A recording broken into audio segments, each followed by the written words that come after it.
I left the Seahawks on there so that we're not just crapping on you the whole show. Yeah. We'll crap on them for a little bit too. Yeah, I mean, I seen this thing. It was like I want everybody who said that Sam Howell should start Jay over Dagenhart. Yeah, that'd be him. Texted him a lot last night. Apologize right now. Apologize. I texted Jay immediately following the game. Oh boy. I've never seen anyone flip on a take so fast in their entire life. That was, He went from telling me he was over at we're painting the house. He was over at my house last night, and he made the comment at the start of the game, I just want to see what Sam Howell's got, man. And then lo and behold, we had the opportunity to see what Sam Howell's got. And I texted him and hang on. This can just be the intro. Let me read our text messages here. Remember how you were talking about how you wanted to see Sam Howell? Have you seen enough of him yet? ? Well, I was wrong. Yeah, Jay. He did to back him a little bit. I mean, he was leading the league in receiving. You know what else he led the league in? Interceptions. So let's get into it.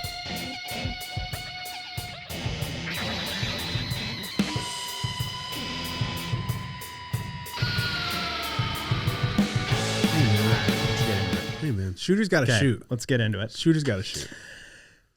Welcome to the house. To the house. I'm Isaac Smolden. I'm joined by Brian Fields. Hello. If you need homeless or at-risk youth services, including treatment services, shout out to Brian's teams. Behavioral health services. Yeah, we're here. You can take it to my house, 300 North Willow Street in downtown Wasilla. Brian, what a week. We have a lot to complain about this week. Yeah. So let's just get into it. So I want to, okay, so we always have a team update, right? Right. And Isaac didn't change it because he didn't need to. And it says Raiders lose again. Right. We're recording this on Monday. Yeah. And I feel like we could just talk about how the Raiders lost to the Falcons today. And just no one would know. And we could pretend we recorded it the day that it released, right? Yeah. I didn't feel the need to change it. The Raiders will lose to the Falcons. They will. Although the Falcons, they're such frauds. Sloppy. They're sloppy. That might bite me and they might win. Yeah. Which would be very unfortunate. It would be unfortunate for everybody involved. Because Kirk Cousins would probably get benched. Yeah. Yep. Well, that might be good for the Falcons. You lose to a 2 and what are we? 2 and 8, 2 and 9, 2 and 9. No, hang on. Yeah, let me pull it up. 2 and 11. Yep. 2 and 11. Yeah, you blocked out 2 of those losses from your memory. I can. I still can't believe one of our wins is against the Ravens. That's crazy. That's okay. One of the Seahawks losses is to the Giants. Yeah. Wow.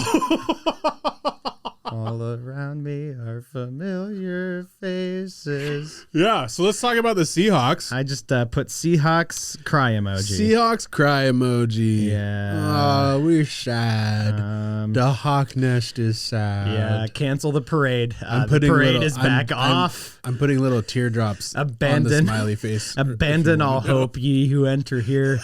Okay.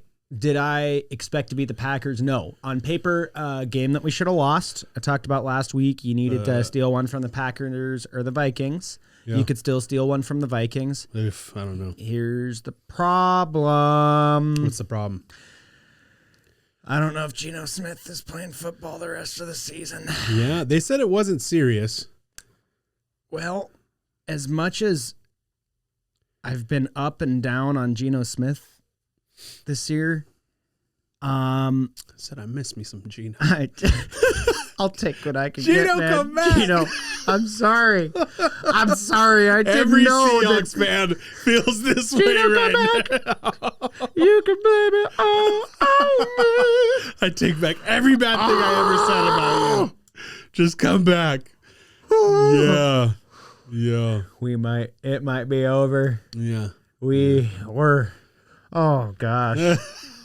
Oh gosh. Yeah, it's pretty. I mean, we play the Rams week 18 and we're tied with the Rams. We do play the Bears. And you gotta beat the Bears. I don't Bears care. are looking better though. Shut up about the Bears. If they can put it all together, We need to beat the Bears. All we've been talking about is how the Bears are a joke the last 2 weeks. Now they want to put it together. I hope they just abandon. I hope they get slaughtered by the Vikings and just phone it in the rest of the season. Okay, so we got to beat the Bears. yeah. And we need the Rams to probably lose a game here down the stretch. The Niners could have won, but no, they just kicked 2 field goals. The That was Rams couldn't even get a touchdown. The NFC West, we all suck. I've just been in the NFC West memes portion of Reddit, and all we can all talk about is how we all suck. Yeah. At least we have that in common. They really need to get rid of Thursday Night Football. I love Amazon does an amazing job of streaming that game. Like it's like the clearest game you'll But ever how see. many games have we But had they're that so are good bad. football games? They're It's so always bad football. Yeah. We've had like 2 good games on Thursday Night Football, and that's been the pattern. Yeah. For Dude, John Gruden was like screaming. He was like, I had to turn it off because of the screwdrivers in my eyeballs from watching such bad football. They're not prepared. like. Especially like you look at the Rams, they were just in a 40-point shootout on Sunday. And then you got to play San Francisco on Thursday. Like that's crazy. It's bad. That's a summer conversation. I don't want to talk about it now because right now we have, good. Anyways, we have active football stories. Seahawks, I don't think they're cooked, but you're flirting with some dangerous territory. The Rams got to lose to the Jets or the Cardinals, or somehow either hurt Geno or healthy Sam Howell has to find a way to beat the Vikings next week. Okay, but you know what? We can't worry about things that are going to happen in the future, right? Yeah, What's that going to do, Brian? No future trip in here. What's that going to do? It's not going to do nothing. It's not out going to of do our nothing. control. Let's worry about it on Sunday, right? Yeah. Not healthy to obsess over that. No. Okay. While we're in the team update section, Lakers. This is a really interesting story. LeBron, if you haven't heard or living under a rock or just don't pay attention to basketball, LeBron returned to the Lakers yesterday after stepping away from the team. What? Yeah. What? So there wasn't a designation for an injury, and even when players are injured, they don't step away from the team, right? Mm-hmm. The reports were it was partial injury, partial fatigue, and exhaustion. And then he's tie-tie. He's a little tie-tie. He's tie-tie. I'm tie-tie I mean, too. he's 40 I'm freaking still years here. old trying to run up and down the court with 20-year-olds. Yeah, fair enough. But it sends a really bad message to the rest of your team. Mm-hmm. A really bad message.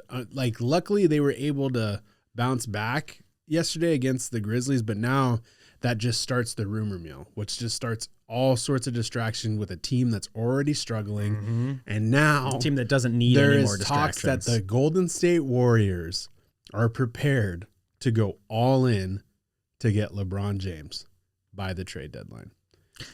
And what's fascinating to me about that is if you're getting LeBron James, does that mean you have to trade for someone else too? You do.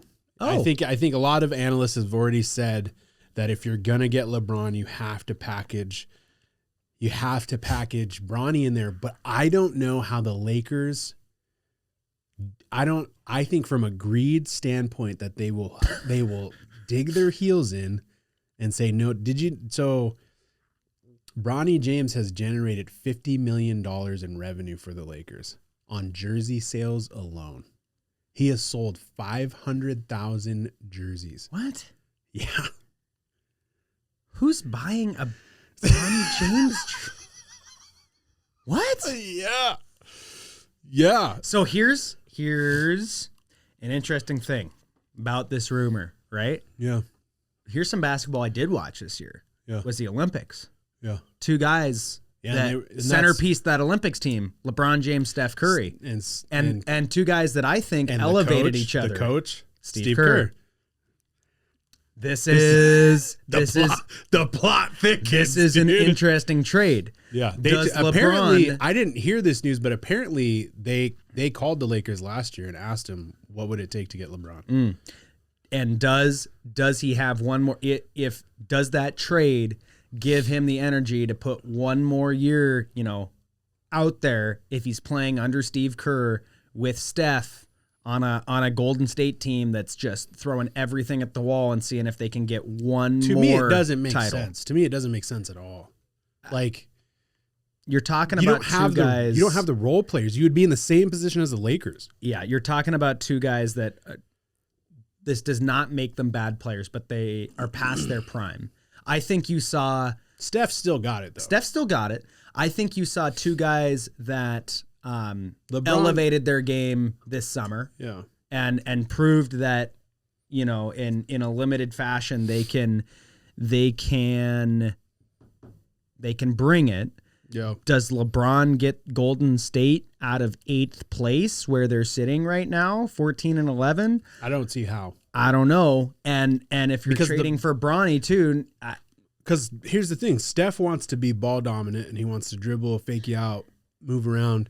He also likes to move without the ball, so that could be helpful. But LeBron is ball dominant, right? Like you are no longer a point guard when you have LeBron James on your team.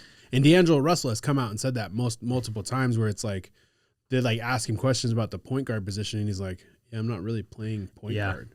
And here's the other thing too. You look at the top of the Western Conference. You got OKC that have been world beaters this season and are starting to look like. Yeah, they were the same thing last year. They're young. Yeah, they're young, and I think they can beat on teams that are tired on back-to-backs because they have more energy and more get up.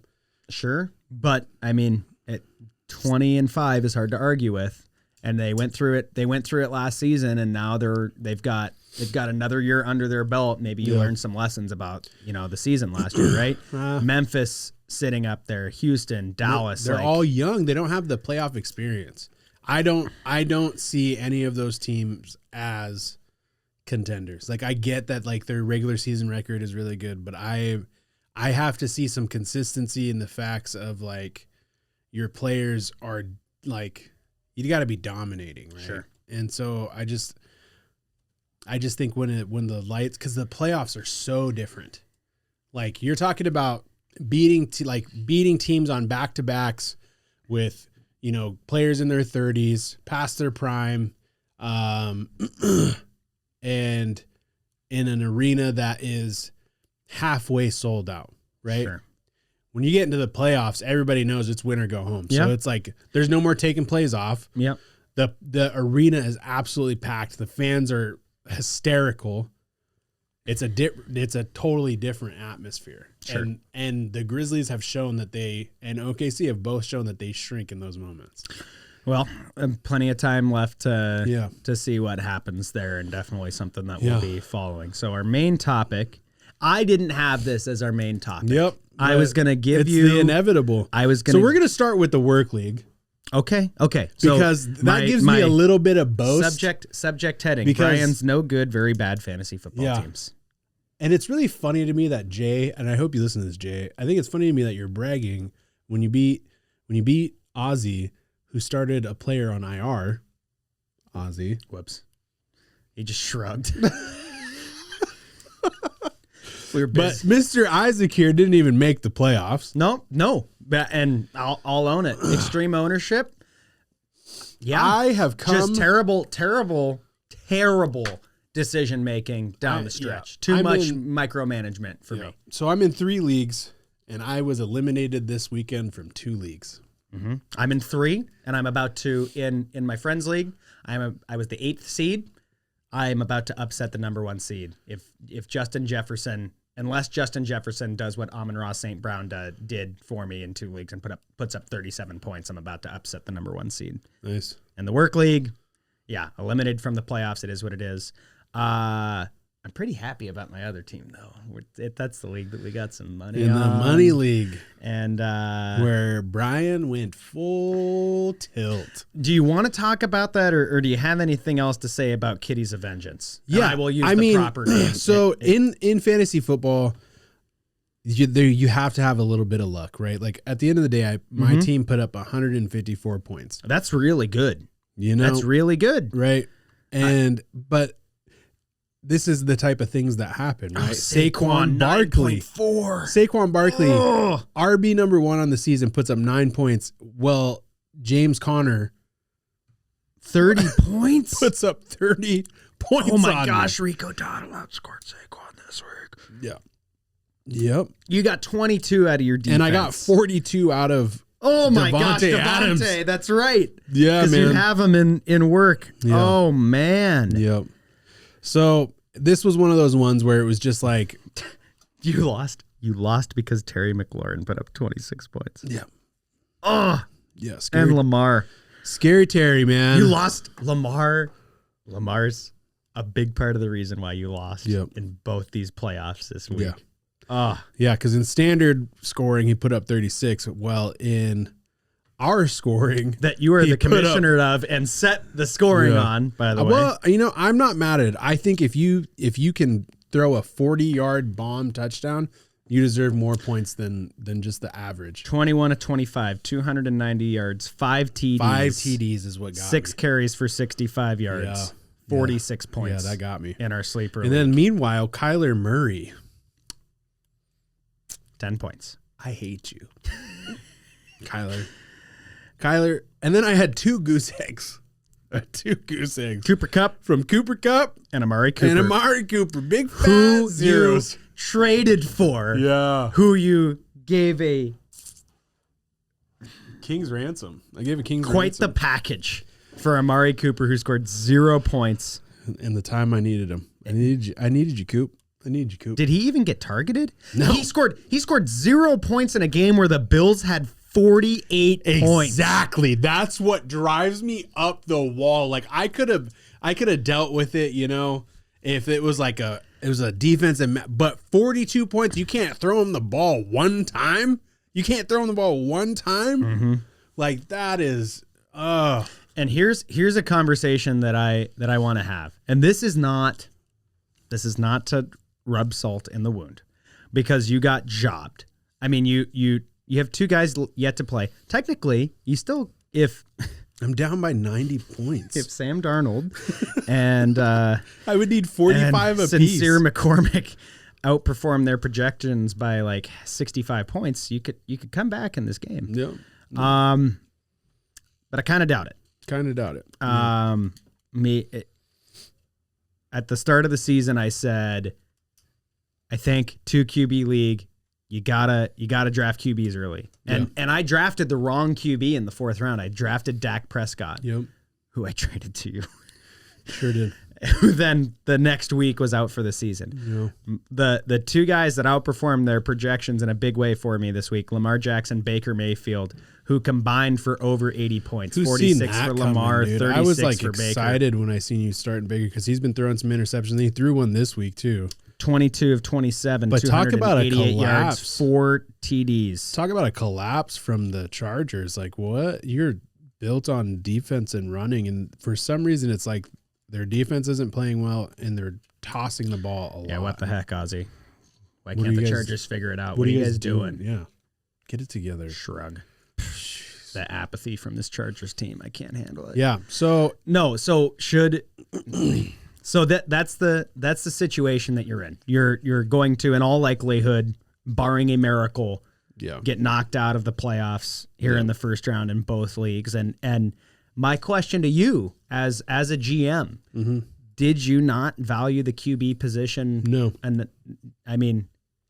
I'll No, and here's again, let me take ownership. In our work league, I was with you. I didn't draft a QB early, and the 2 guys that took Lamar and Josh Allen are playing each other in the championship.